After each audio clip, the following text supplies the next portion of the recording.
Muy buenas noches.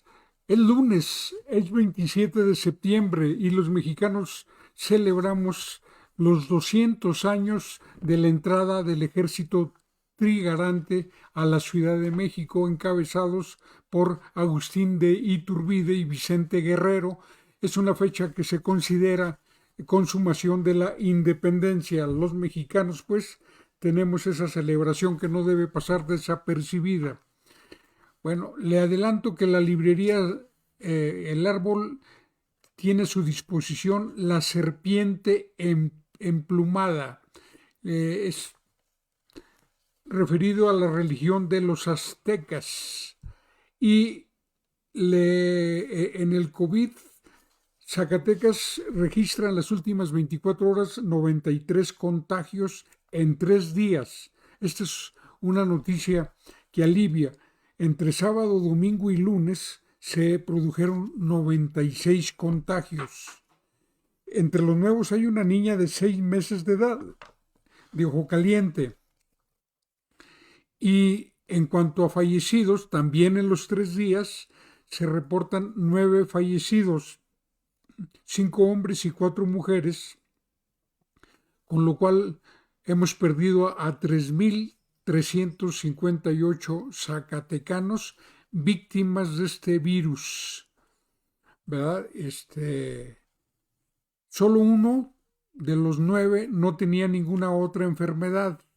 Las edades de los fallecidos oscilan entre los 50 y los 84 años. Eran de Sombrerete, de Nieves y de Fresnillo. Bien, pues el país está en una etapa de fiesta.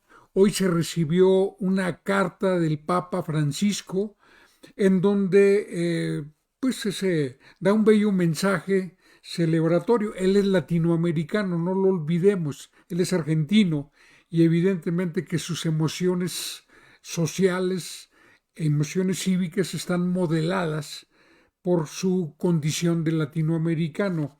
El Papa Francisco habla y admite pues lo que llama los errores de la Iglesia con los pueblos originarios, lo cual desde mi punto de vista enaltece al Papa Francisco, ¿verdad? Porque para la memoria colectiva y para la reconciliación con el pasado, pues es necesario que toda la verdad se transparente.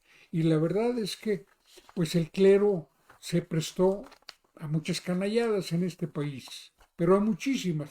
Claro, hubo una parte del clero que estuvo del lado de la gente humillada, aplastada, masacrada, pero hoy el Papa Francisco envía al pueblo de México una emotiva carta. Por otro lado, bueno, dentro de los 200 años de independencia, recuperamos más de 5.000 piezas arqueológicas de gran valor para la memoria colectiva. Es algo a lo que México le está dando una gran importancia, es decir, estamos reafirmando esa identidad de mexicanos que pues todos los pueblos reafirman su propia identidad. En otro tema, 5 senadores de la República, dos senadoras del Partido Acción Nacional, un panista bueno, dos panistas, Gustavo Madero y Germán Martínez, los dos que fueron presidentes nacionales del PAN en la época de Felipe Calderón, pero Germán Martínez llegó al Senado por la vía de Morena. Ya ve que Morena ha sido muy generosa con sus candidaturas con los de afuera y muy cruel con los de casa. Pues Germán Martínez es un senador que ahora se separa y el otro es el senador independiente Álvarez y Casa. Se juntan ellos 5, las dos del PT, Gustavo Madero del PAN, Germán Martínez, pues de Morena, de la coalición, pues, y aspiran a formar una fracción parlamentaria.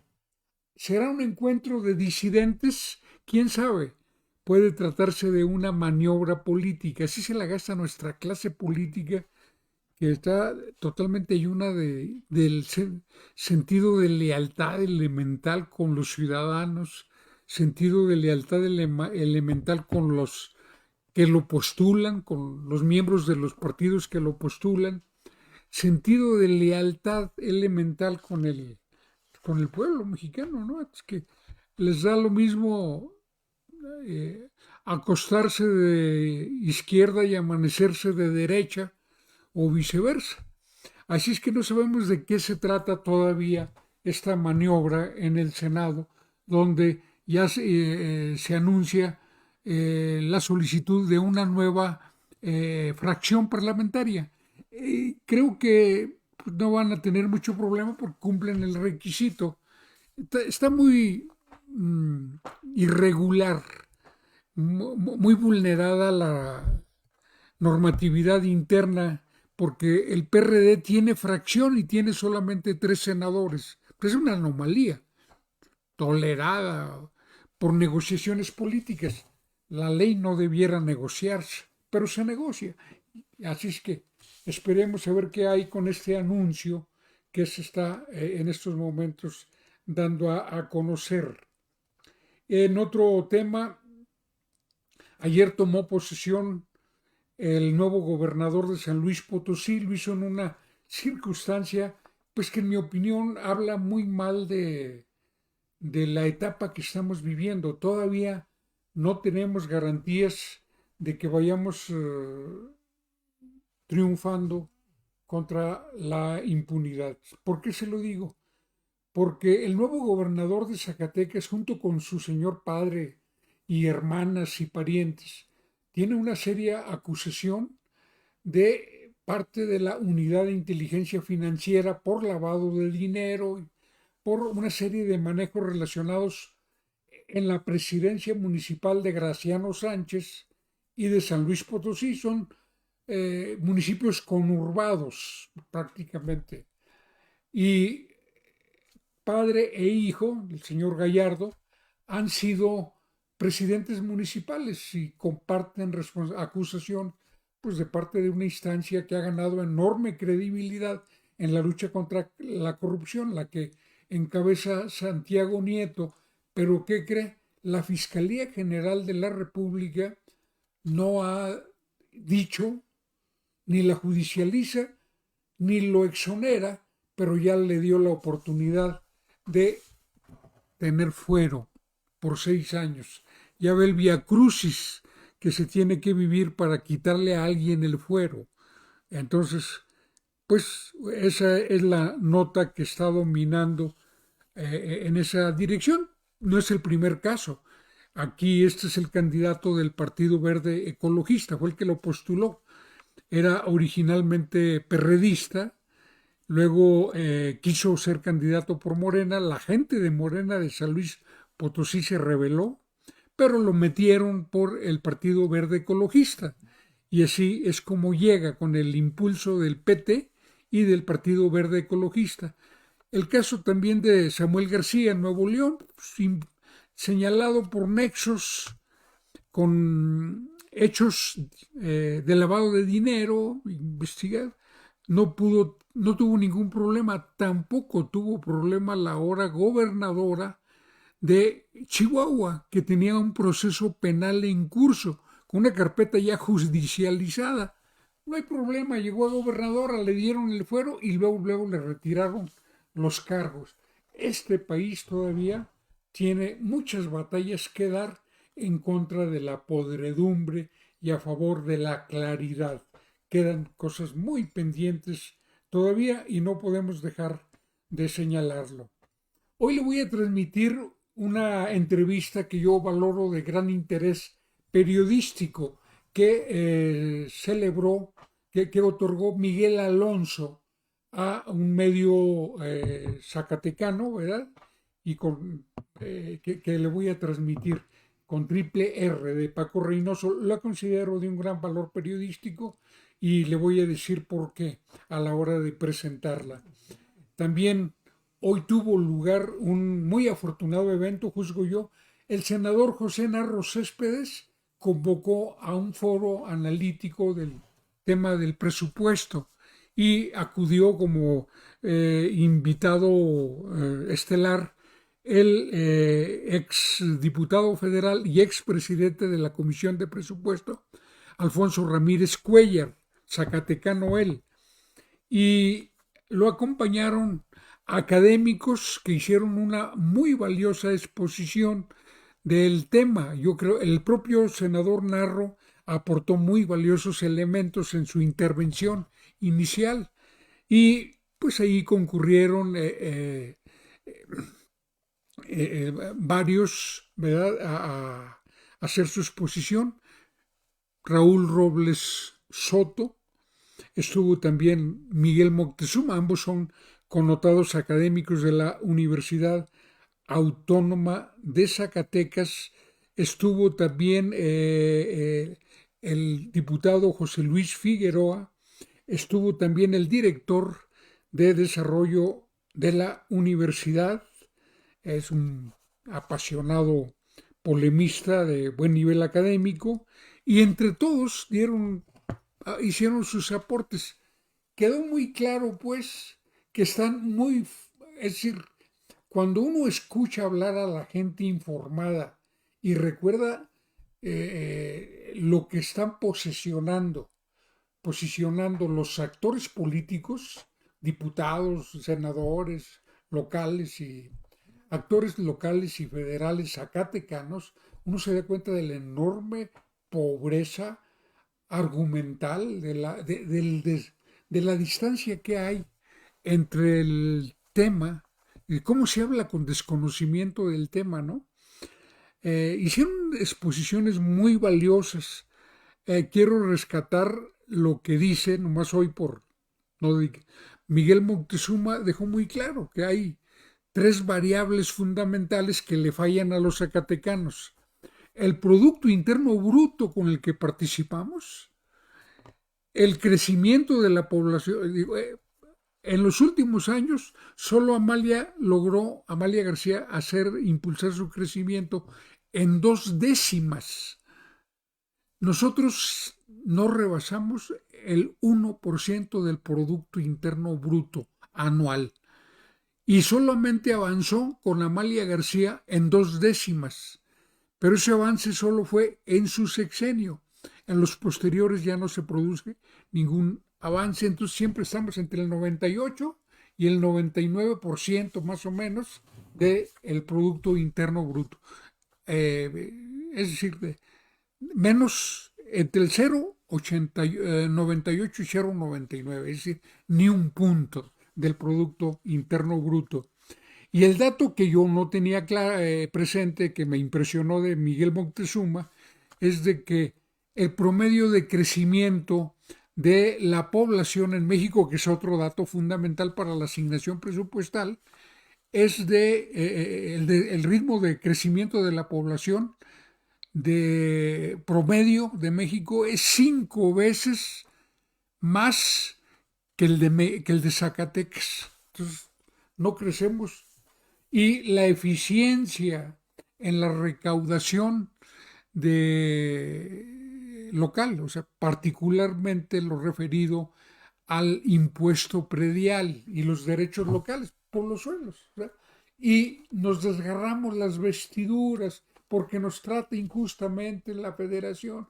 Leo declaraciones absurdas que porque no nos quieren o porque no quieren a los Monreal o que una serie de cosas que pues que es importante exponer porque pues creo que nosotros tenemos la necesidad de contar con una clase política gobernante enterada, informada, que sepa de lo que habla cuando habla, porque tenemos años escuchando este tipo de posicionamientos que no son más que vulgar demagogia.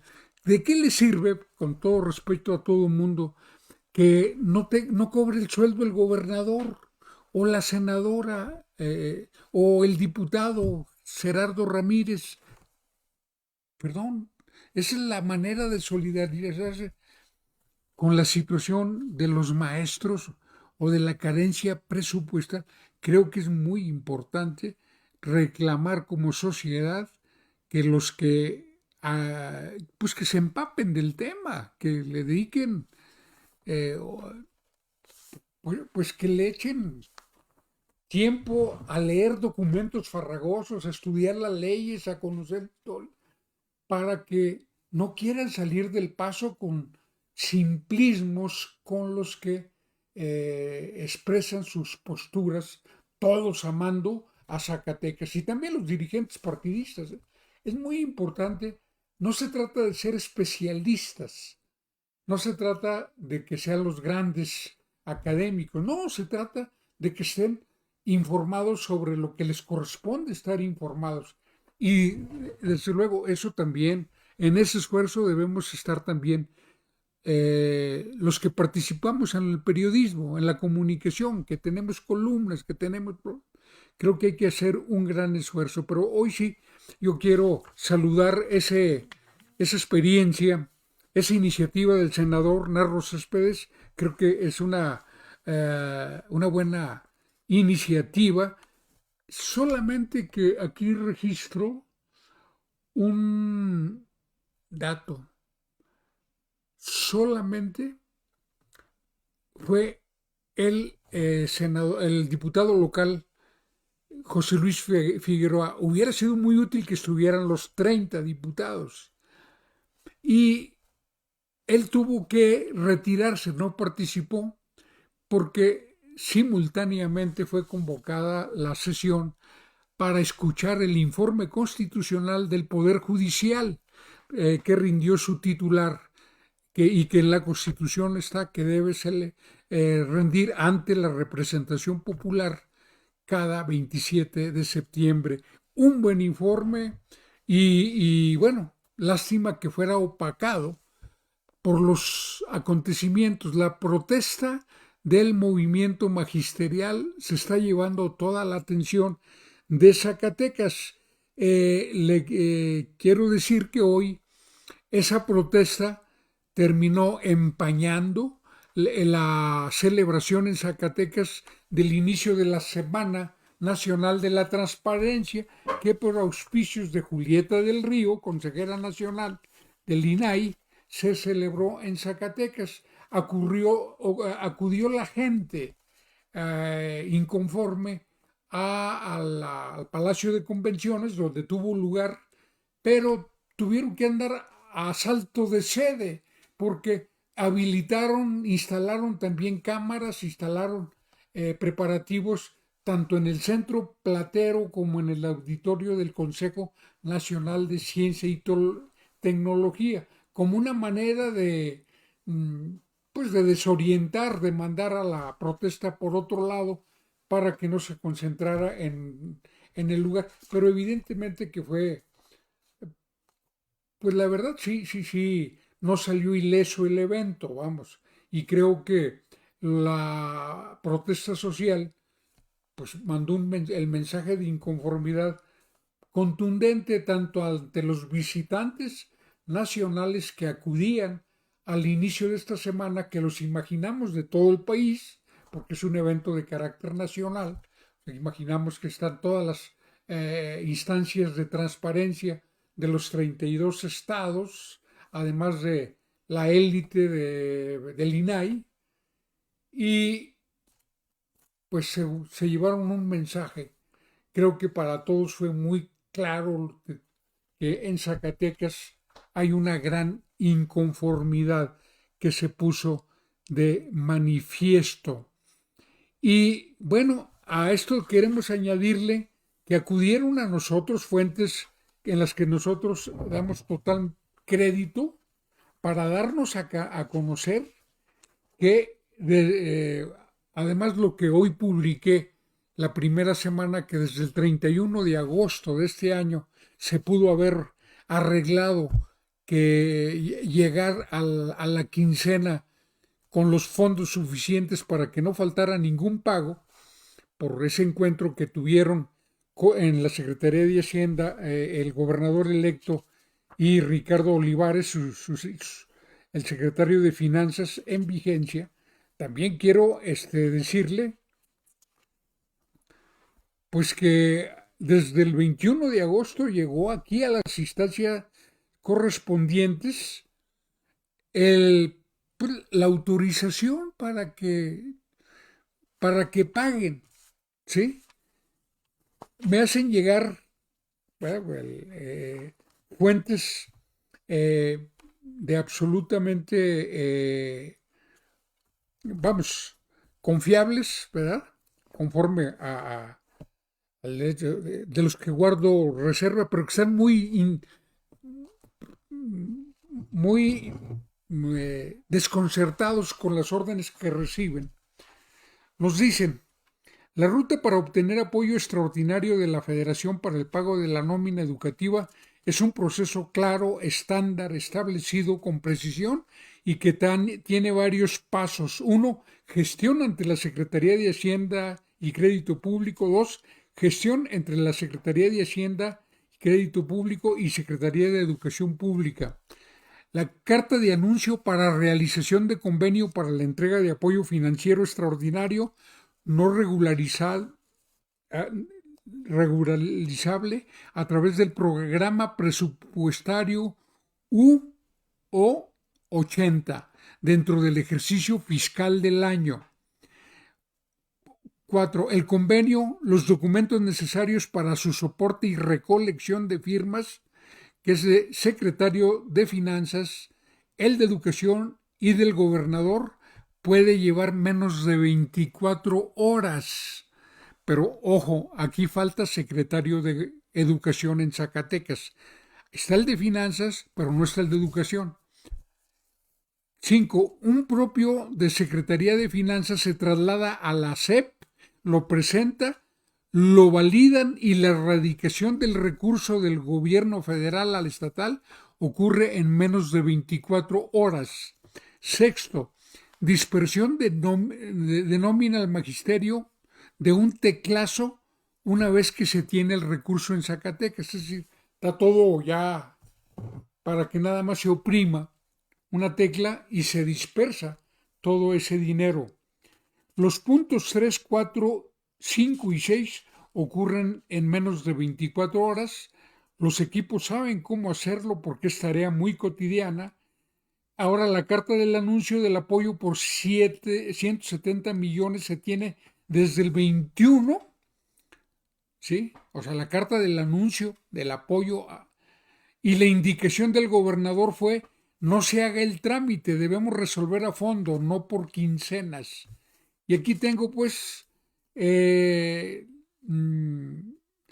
modelo de convenio para la entrega de apoyo financiero extraordinario no regularizable a través de ese programa que le mencionaba por 170 millones de pesos.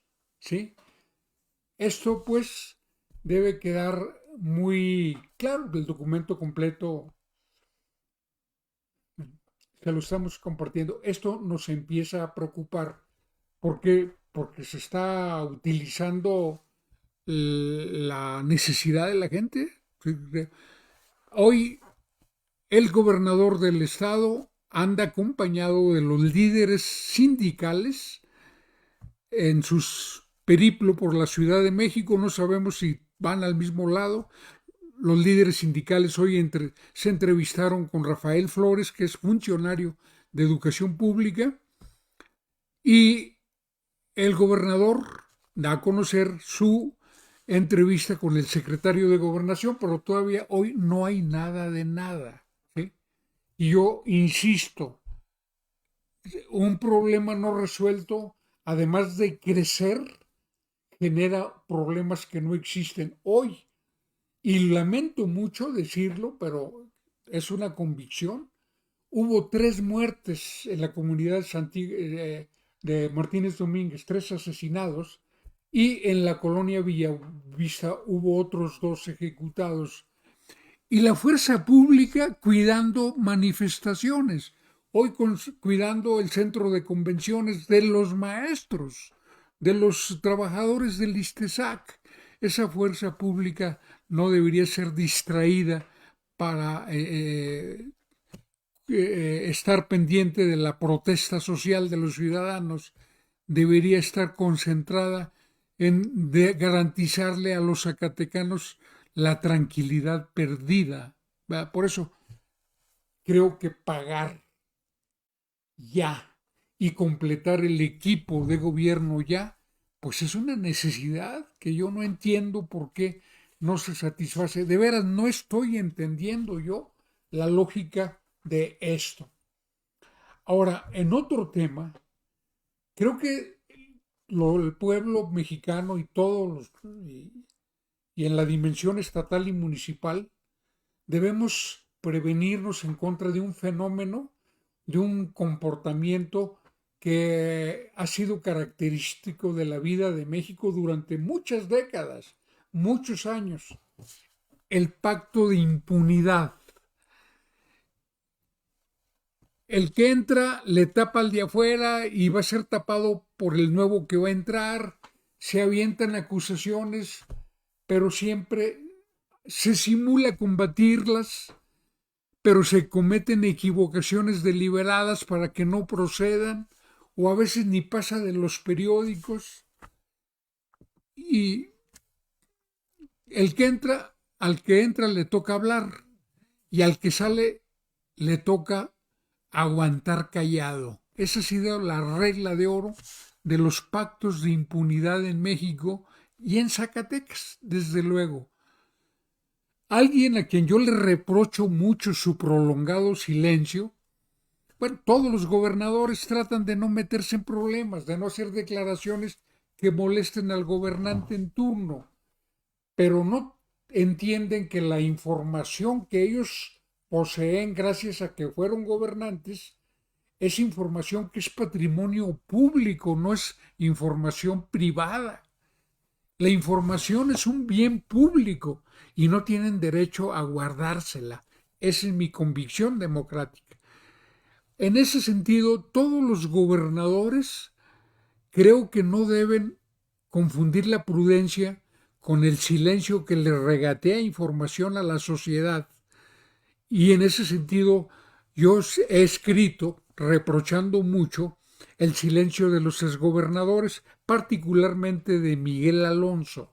Él ha transitado su condición de exgobernador en silencio, callado. Algunos dicen que eso es prudencia, sensatez. Yo digo que no, que un exgobernador posee información que es un bien público y que cada vez que es señalado de algo, no debe esperar a que la gente lo olvide, a que sea una noticia de 2, 3 días. Debe aclarar. Es una obligación que tiene con el pueblo que gobernó. Por eso yo creo que es importante que usted conozca los términos de esta entrevista que hoy celebró Paco Reynoso en su conocido medio digital Triple R, y con su anuencia lo compartimos.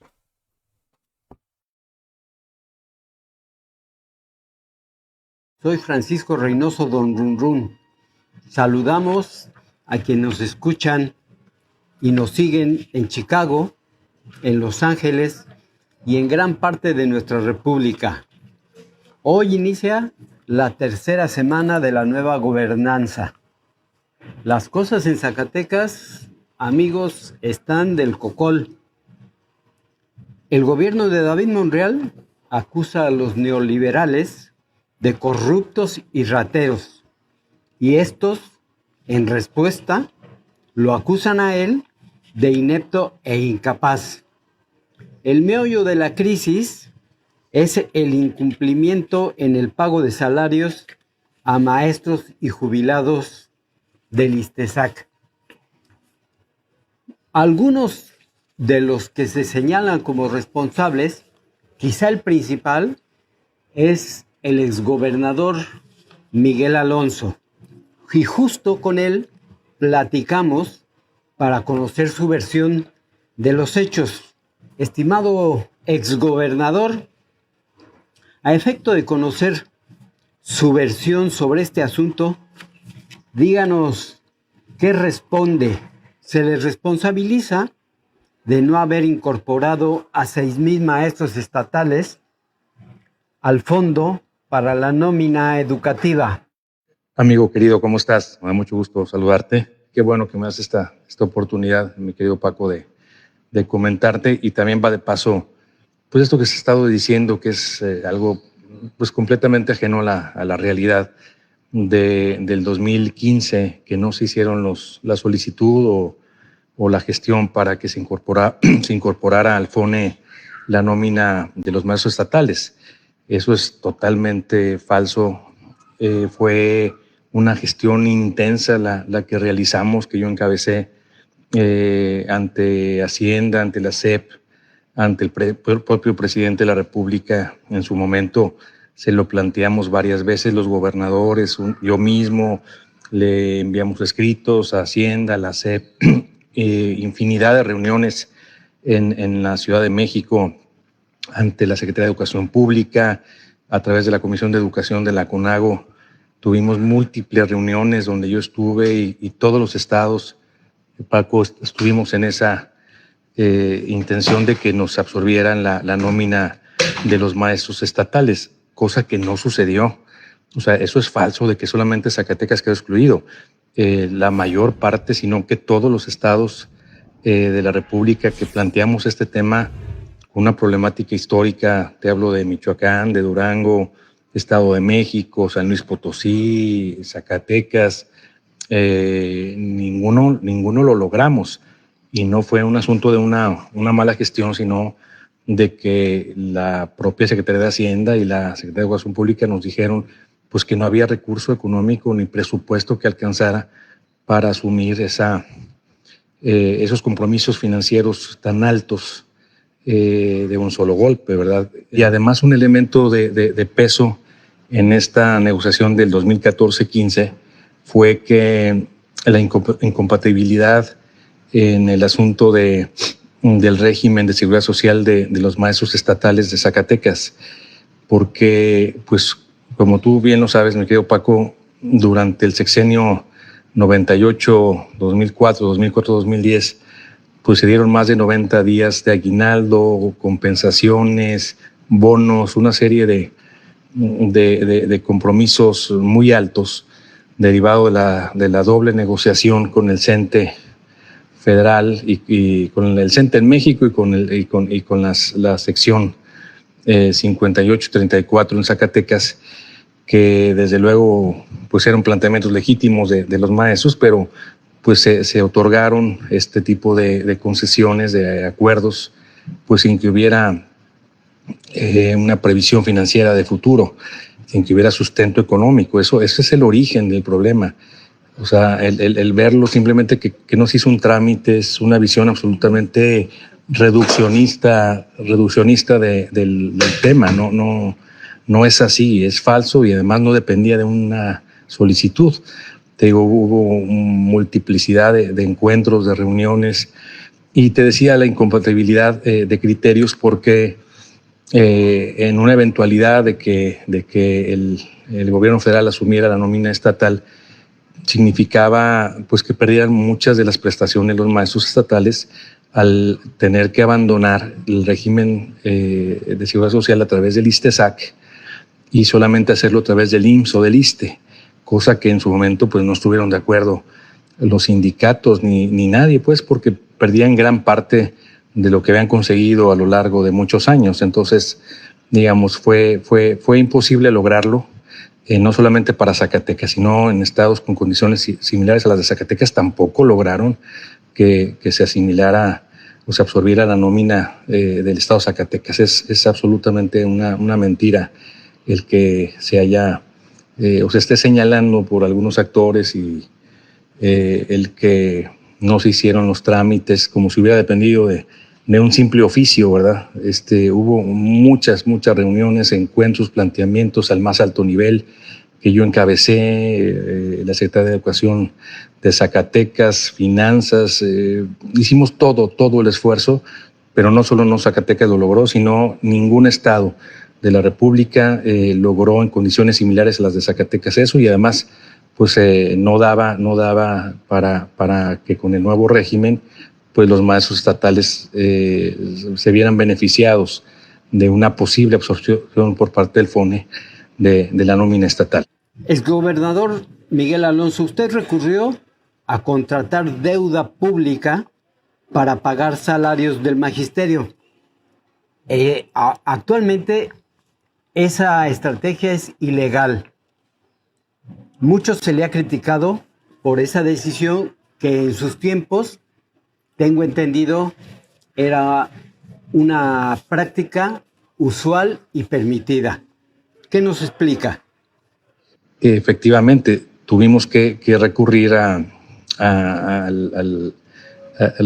la solicitud de préstamo a largo plazo, de deuda a largo plazo, porque además la ley lo permitía. Ahora la ley de disciplina financiera ya no lo permite, pero en su momento sí, la propia Secretaría de Hacienda, desde el régimen de Felipe Calderón, que me tocaron 2 años todavía con él, nos lo sugería, ¿verdad? A los estados, decían, bueno, pues es que no tenemos alternativa. Lográbamos y logramos, Paco, año con año, al final del año, entre 1,000 millones, 800 millones, o sea, hubo una gestión permanente, intensa, efectiva, eficiente, pero era imposible por tantos días de aguinaldo, de bonos que en su momento se otorgaron previo a mi sexenio, ¿verdad? Este tema lo repetimos hasta el cansancio, pero bueno, luego la memoria es corta, o cuando tiene otro tipo de intencionalidad, pues obviamente se busca borrar la verdad y la realidad.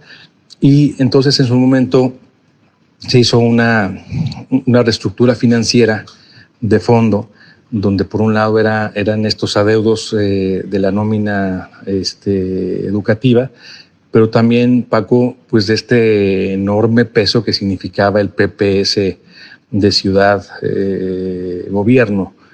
Era un problemón enorme a más de 20 años, donde estaban comprometidas las participaciones federales de que se tuviera que pagar mes con mes edificios que no estaban concluidos, que no tenían mantenimiento y que además por más de 20 años no iban a ser propiedad de los zacatecanos, sino que sería propiedad de particulares y hasta pasados los 20 años sería del pueblo de Zacatecas. Por eso la decisión de reestructurar todo ello y hacerlo deuda ordinaria con una proyección adecuada que incluso el Tecnológico de Monterrey supervisó, avaló y fue consultor de toda esta reestructura, donde por un lado era PPS, logrando ahorrar más de 3,000 millones de pesos a lo largo de los 20 años que hubiera significado pagar bajo las condiciones muy leoninas que existían. Por otro lado, poder regularizar lo de la nómina educativa, pero también, Paco, como bien comentas, una parte era para el campo, que urgía por la sequía tan grave que se estaba padeciendo en esos años. Construimos grandes bordos, una serie de acciones de infraestructura en el campo, pero adicional a ello también se inyectó recurso a seguridad pública, que era el gran tema, como lo es ahora, ¿verdad?, de aquellos años derivado del sexenio de Amalia.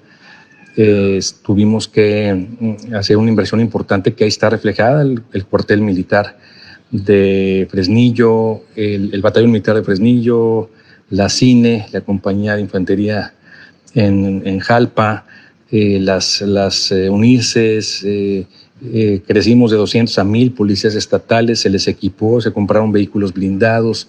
Fue una importantísima inversión en seguridad pública que la gente demandaba y urgía de manera extrema, ¿verdad? Entonces, en su momento, esa parte de la deuda fue para seguridad, una inversión al campo, en infraestructura, una parte, 100 millones de pesos para el gasoducto y, desde luego, pues el PPS de Ciudad Gobierno, que era sumamente gravoso, ¿no? Entonces, nada fue deudas que yo generara originalmente o desvío, ni mucho menos. Se ocupaba, se necesitaba y por ello este asunto. Pagar a una gran cantidad de proveedores que había dejado la administración anterior a la mía, de contratistas que no se les pagó, más de 300 millones de pesos a ICA por el Hospital General de Zacatecas que no se dejaron de pagar y no había equipamiento y demás. Entonces fueron muchísimos rubros que se tuvieron que cubrir a través del empréstito. La deuda que se contrató fue para pagar deudas heredadas del gobierno de Amalia García, deudas que se disfrazaron de PPS, de deuda a corto plazo, finalmente deuda. Es falso de que yo generé la deuda. Esa deuda ya venía, porque pues de manera muy dolosa y muy mañosa, la administración anterior a la mía no registró, y se podía en aquel tiempo ante Hacienda pues todos estos adeudos, ¿no? A contratistas, a proveedores. El PPS, que es evidentemente deuda pública, pues tuvo esa modalidad de manejarlo como si no fuera deuda pública, con todos estos rubros que te comento a grosso modo, y una parte hacia futuro tuvo que ser para pago de nómina estatal, de manera complementaria a las gestiones que hacíamos año con año, que como te comentaba, lográbamos entre 800 o 1,000 millones de pesos en diciembre, lo cual ayudaba, era una buena gestión. Las Zacatecas nos generaban, había una buena relación con la federación y nos daban un apoyo adicional.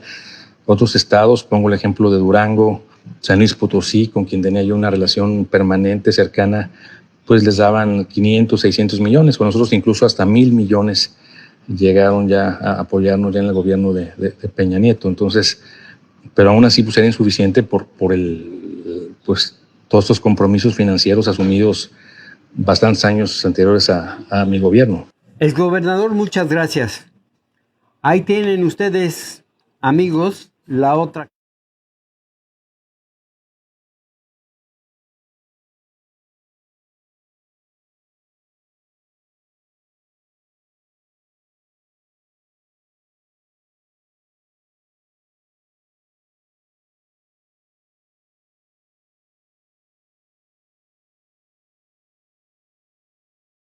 Viven de Genaro Borrego hasta acá. Tienen mucho que explicar en la historia del ISTESAC y de la nómina magisterial. Todavía viven los protagonistas de una historia que ahora está generando consecuencias. No es un problema de culpas, es un problema de eslabonar la explicación que a la sociedad le permita ubicarse por qué estamos como estamos, ¿no? Y cómo podemos mejorar.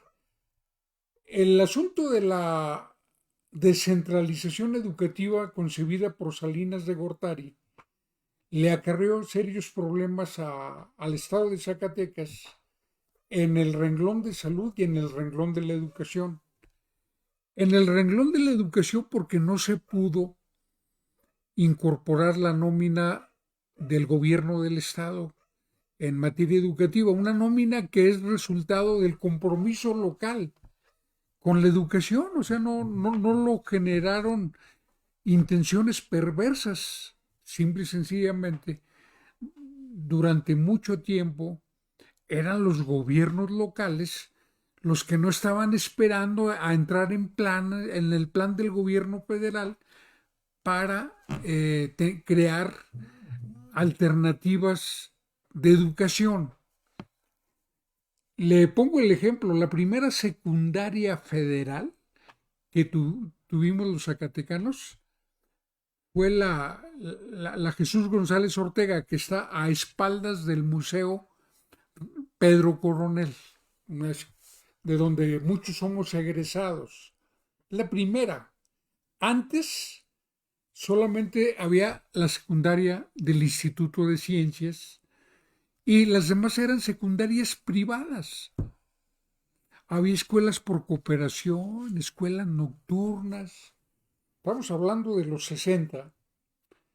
Y los gobiernos locales, entre ellos, por ejemplo, alguien que hizo una obra muy trascendente en la actividad educativa, fue Leobardo Reynoso, que le colocó una escuela a cada cabecera municipal, muy continuado por Minero Roque, muy continuado también por José Francisco Espartaco García, ¿verdad? O sea, era una carga, era una mística además, en esa época, la fe en la educación la impregnaba el Estado.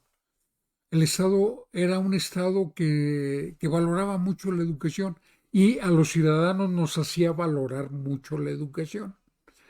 Yo recuerdo que crecí escuchando en la radio un muy bonito spot del Paquín, que es una papelería de gran tradición en Zacatecas, ubicada en la Avenida Hidalgo, que más o menos decía, son las 7 de la mañana con 30 minutos, es hora de que vayas a, ¿verdad?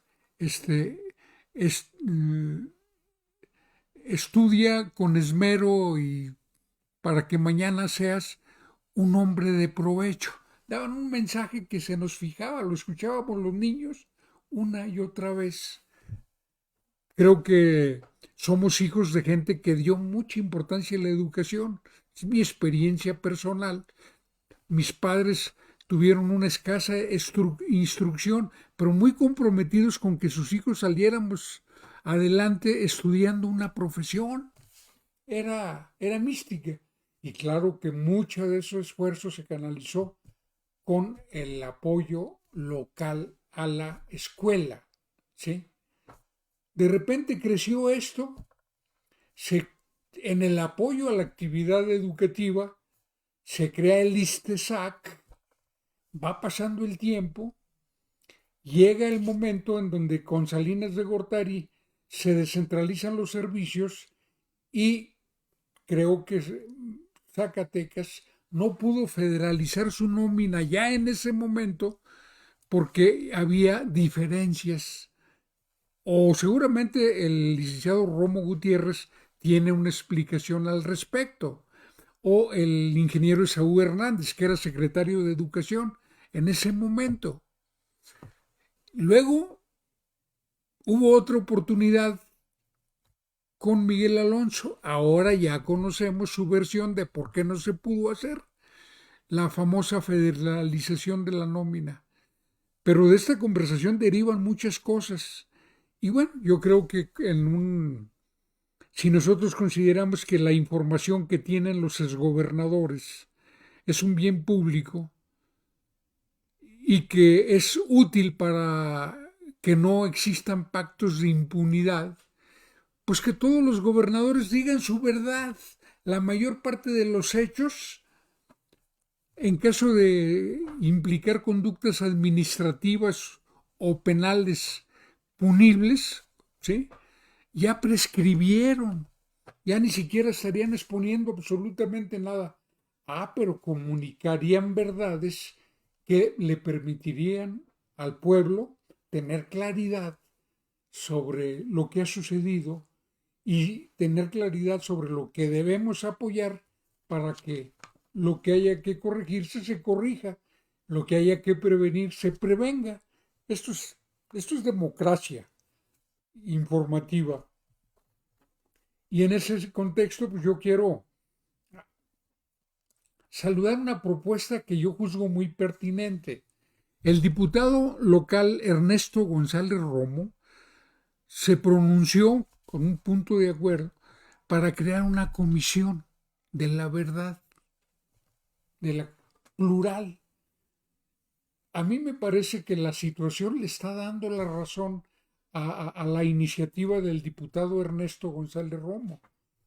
Imagínese usted una comisión, pero profesional, verdaderamente comprometida con la verdad, sin atender facciones seccionales o partidistas, sino solo la ruta de la verdad, de lo trascendente, con una agenda muy respaldada en términos técnicos, ¿sí?, inclusive con el auxilio de la sociedad y de otras instancias de alto nivel técnico, como sería la UIF, la unidad, como sería, creo que hay maneras, se llevaría su tiempo, pero imagínense lo que pudiéramos esclarecer del pasado, y eso valdría la pena.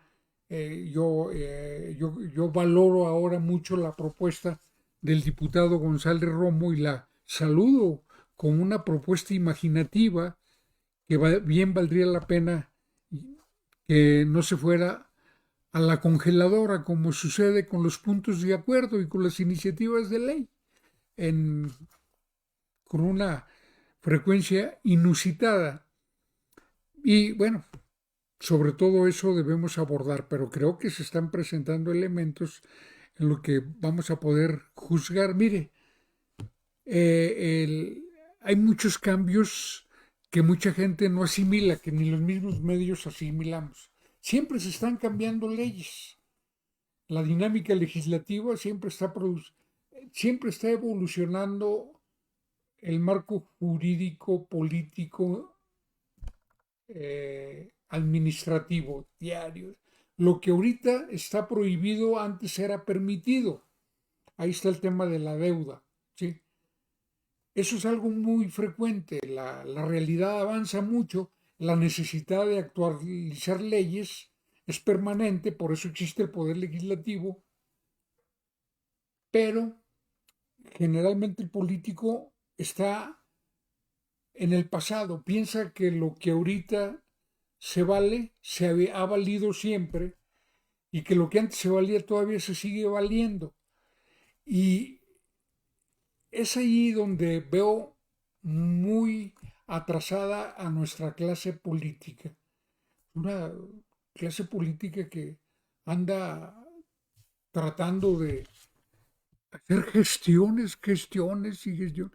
Tenemos muchas carreras políticas basadas en la apariencia de ser eficaces gestores, de bajar recursos. Hay mucha charlatanería en todo esto, ¿sí? Mucha charlatanería. Pero eso ha producido un gran daño, que la gente no sabe las reglas para acceder a los recursos federales, los tiempos, los plazos, los requisitos, los castigos por no hacer bien los trámites, somos una república con un mínimo de organización. Todo atenido a las palancas, todo atenido a los influyentes, ¿sí? A los que están muy arriba. Eso es charlatanería. Digo, ya nomás nos falta ir a buscar brujos para que nos hagan limpias antes de viajar a México a conseguir recursos. Creo que es muy importante colocar las cosas en su justa dimensión. Vale la pena pues que lo estemos haciendo con prontitud y bueno, hay esa necesidad. En otro orden de ideas, ayer tuvimos la ocasión de dialogar con el expresidente de Morena, Alfonso Ramírez Cuéllar. Hablamos de situaciones partidistas. Hay situaciones verdaderamente complicadas. Morena ahorita está viviendo la situación de que hay un conflicto interno en su dirección, en su comité ejecutivo. El presidente es el profesor Fernando Arteaga, pero el profesor Fernando Arteaga está reconocido por el Instituto Nacional Electoral como el presidente, pero el IES pide una constancia de que todavía no se culmina el trámite local que sirve para que otra parte cuestione lo que no tiene ninguna vulnerabilidad jurídica. El presidente es Fernando Arteaga, así de claro, ¿no? Pero la crisis está en todos los partidos. Gustavo Madero, expresidente del PAN, Germán Martínez, expresidente del PAN, en su condición de senadores hoy integran una nueva fracción parlamentaria. Esto pues, es una evidencia de que la crisis es del sistema de partidos, no solo de un partido político. Creo que la única salida es asumir un nuevo modelo del sistema partidista que tenga como atributo nuevo el empoderamiento político de los miembros de base, es decir, la democracia interna, el castigo legal por la violación del orden jurídico interno de cada partido político. Porque ¿de qué sirve tener en los estatutos una norma si nadie padece castigo si la viola? Hablo de los que son dirigentes, de los que imponen candidatos, imponen dirigentes, valiéndose y que para eso violan la legalidad interna de cada partido, como le está pasando al PAN ahora con Marco Cortés, un proceso que está siendo denunciado por ilegal por los contendientes y que además ahorita es candidato único. Es decir, esa crisis tiene que resolverse con una reforma electoral que ya no lo hagan los de siempre, las cúpulas, porque ahorita el régimen de partidos que nosotros padecemos los mexicanos se llama partidocracia. La partidocracia es el dominio de las cúpulas. Entre ellas se pelean en público, pero se entienden en privado. Ese es el drama. ¿Cómo hacerle? Abrirle cauce a la participación en la reforma electoral a todos. No que salgan de las oficinas jurídicas de los partidos políticos o de la presidencia de la República o de las propias cámaras, sino que el ciudadano de a pie tenga la posibilidad de imponer algunos elementos claves en un régimen de partidos donde la legalidad, el respeto a la ley deje de ser voluntario, obligatorio, porque ese es el problema que en mi opinión estamos padeciendo. La verdad, los partidos cada vez están más desacreditados y además pues, ahorita están participando conflictos. Es como aquí en Zacatecas, ¿a quién le importa un conflicto interno en el PAN, en Morena, todo? Pues a la sociedad no le interesa, por sentido común. ¿Por qué no le interesa a la sociedad en el contexto específico de Zacatecas? Porque cuando se está incendiando la casa, uno no se pone a discutir si el color de las cortinas son las indicadas o no. ¿Sí? Eso es algo que no tiene ninguna relevancia pública en estos momentos, en lo inmediato, en el contexto. La verdad es que a la gente le vale quién tiene la razón entre tal bando o en Morena, en el PRI, en el PAN. ¿Sí? No tiene interés, no despierta el interés general. Es la agenda pública la que se impone y desde mi punto de vista las bases de los partidos deben hacer la agenda pública una agenda que nunca tienen derecho a desatender porque se asocian en partidos para atender la agenda pública. Eso es en términos generales el repaso del acontecer nacional que estamos viviendo los mexicanos en lo general hoy, cumpliendo los 200 años de la consumación del movimiento de independencia, que fue fruto de una maniobra política, no de una victoria militar, hay que saberlo. Fue la primera transacción de la historia de la República Mexicana, la transacción entre bandos que simboliza el abrazo de Acatempan, ¿verdad? Entre Vicente Guerrero y Agustín de Iturbide. ¿Por qué? Porque fue un pacto político, no ningún bando derrotó al otro. La guerra iba para largo, ¿sí? Estaba programada para desgastarse mucho, pero Iturbide tuvo el sentido político, leyó políticamente la situación, dijo, ahora es cuando. ¿Por qué? Pues porque él, aunque combatía del lado de la corona española, él mismo era discriminado por la corona española. ¿Por qué? Porque según los reglamentos del ejército realista, él no podía llegar a general, no podía ascender más, sino hasta coronel, porque era criollo. porque él nació en la Nueva España y como tal, pues no podía acceder a los privilegios reservados para los peninsulares, es decir, para los que habían nacido en España y ejercían poder en México, residía en México. La coyuntura la vio propicia, encarnó ese sentimiento de discriminación que vivían los criollos, que claro que no estaban en la base de la pirámide, en el pueblo verdaderamente aplastado, ¿verdad? Que eran la clase media aspiracional de la época, por decirlo en términos de sociología, ¿verdad? Y que su aspiración tenía ese factor de discriminación, su origen criollo.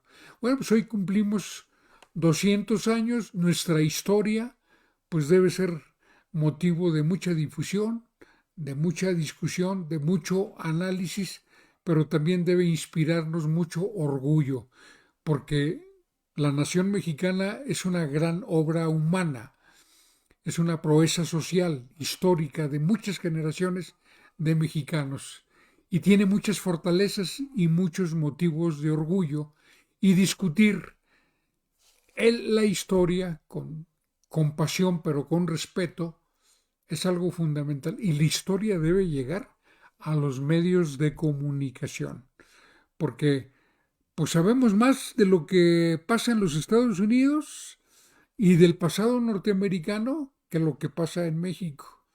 Alguna vez se nos hizo una crítica demoledora, pero hubo una encuesta que demostró que el mexicano sabía más quién era Mickey Mouse, Tribilín, Archie, esos Superman, Batman, que quién era Miguel Hidalgo, el cura Morelos, Benito Juárez, es decir, los constructores del México que todos disfrutamos y sufrimos. Por eso no deben pasar desapercibidas fechas fundacionales como la de hoy, 27 de septiembre, día de